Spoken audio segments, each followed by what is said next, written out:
Mamaliw kong towel.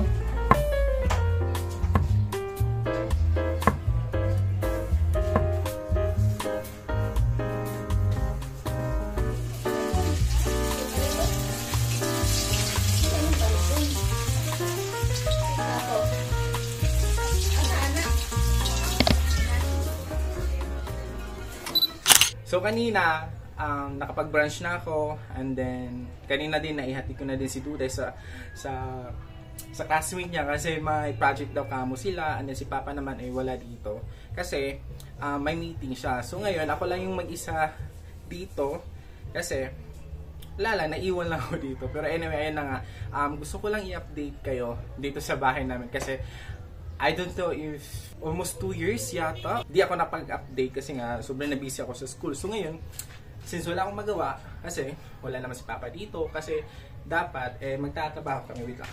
Ayan, nakita nyo ba yan?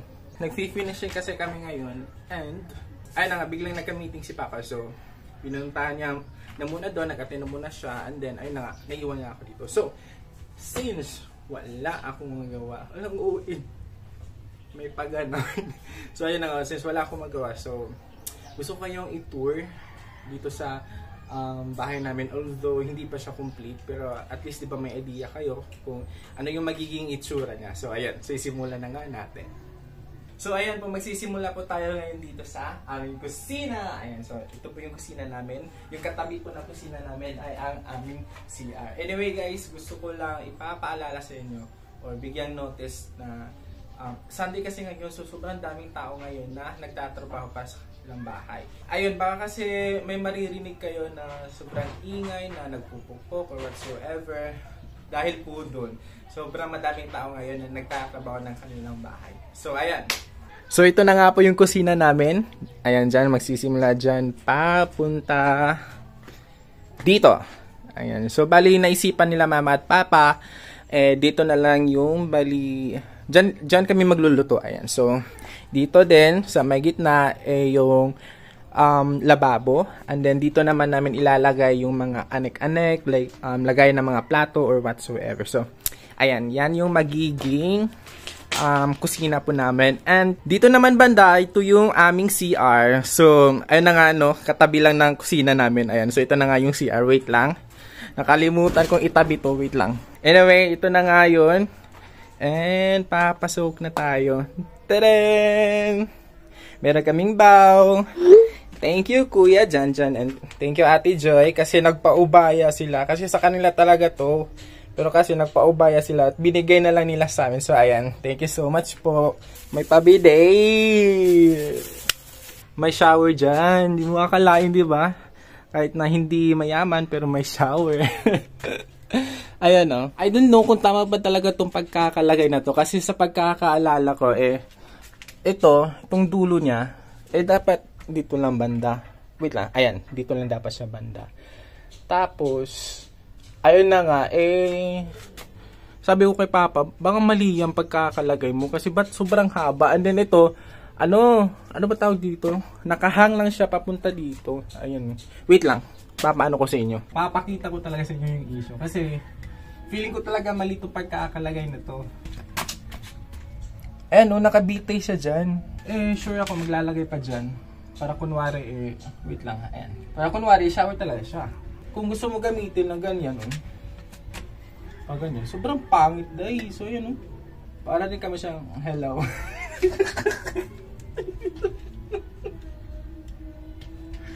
Hello. So ayan, ito na nga yung CR namin kanina. And pagpunta mo dyan, ayan. So sobrang open pa talaga siya. Pero kung napapansin nyo yung malaking bintana na yan, gagawin po namin yung tindahan. Wait lang. Ayan. So gagawin nga po namin tindahan yan. So bali, ang magiging eksena dito dito banda, gagawan ng kwarto. Ayan. So gagawin nga ng kwarto. And kung hindi nyo po na itatanong guys, sobrang saya ko po talaga.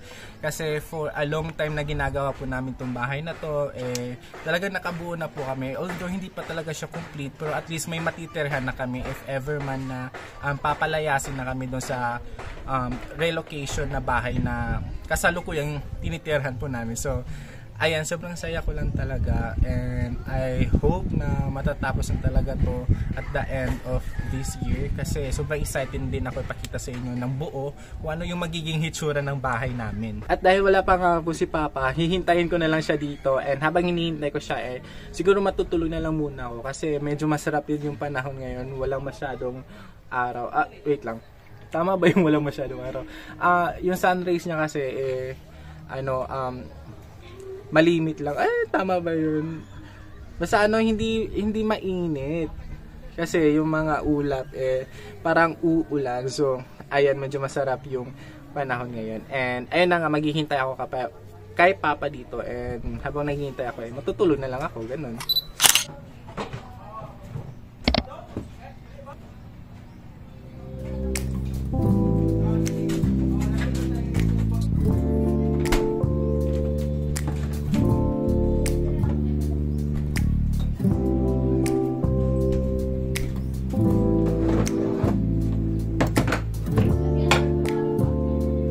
Hello everyone, good afternoon. So today is already January 15 and 1 PM na nga ho. So for our lunch, what we have decided is this one. Ayan, pancake, and it's called White King Hot Cake. So ayan, magka-hot cake na tayo. So actually guys, wala talaga kami idea kung ano yung magiging lunch namin, and good thing is meron kaming stock nito, itong pancake. So ayan, nakapag-decide kami na pancake na lang yung lunch namin. And good thing is, it has syrup. Wow, nice kay Baso. Nasa free syrup. Wow! And mag-start na nga ho tayo kasi marami din akong gagawin today. So, abangan niyo yan kasi mag-vlog ako kasi gusto ko ipakita sa inyo lahat-lahat. Ganun, wait lang. Ayan, magsisimula na nga ho tayo.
Hello mga ate at kuya, so andito po kami ngayon sa may post office, and hinihintay na lang po namin na makuha yung package kasi may nagpadala po kasi kay Mako-san.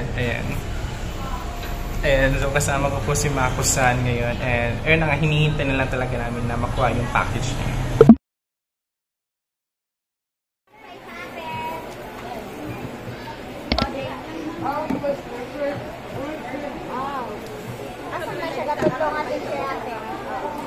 Umili ka ba? Umili ka.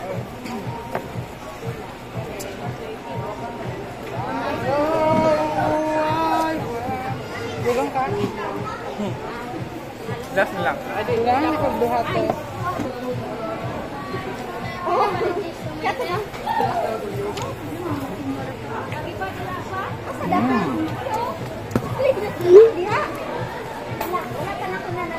Lame.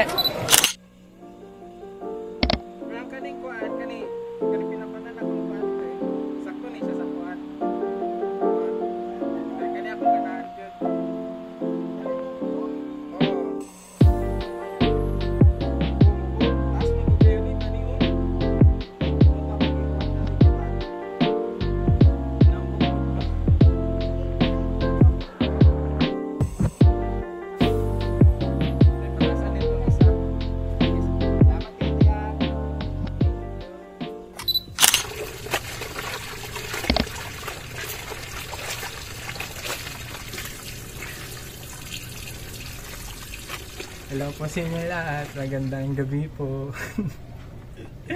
Anyway, ayun na nga po. Naglalaba, hindi. Nagbaban lang ako ngayon ng mga damit kasi kakatapos ko lang maglaba. And then, gusto ko lang sabihin kasi sobrang dami ko palang nagawa today. Ay, tama ba? Oo, ngayong araw na to. Sobrang dami kong nagawa. And sobrang nakaka-proud lang kasi lahat ng plano ko is nagawa ko talaga. Like, mag-vlog in public. Although hindi ako nakapagsalita talaga. Pero to think na I am fighting my fear. Yung fear ko na na mag-vlog in public. So, sobrang tawag dito? Sobrang nakakatuwa lang kasi ayun na nga, kahit na unti-unti lang yung progress, pero at least may progress, diba? So, ayan, sobrang nakakatuwa lang. Pero ito na nga po, ayan, wait lang, hindi nyo pala kita yung mukha ko. Ay, ayan. So, ano ba yung pinagsasabi ko? Ayun nga, madami nga akong nagawa today, which is, I am very proud, and nagawa ko siya in public, yung pag-vlog ko. So, very proud din ako doon. And then, ngayon nga po nagbabanlaw nga ako. And siguro pagkatapos ko magbanlaw ngayon is maghihilamos ako, and after that matutulog na para maaga ako magising bukas kasi madami akong gagawin bukas, kaya abangan nyo yan. So ayun, itutuloy ko lang tong pagbabanlaw ko, and then ayun na, wala na akong gagawin. So let's continue.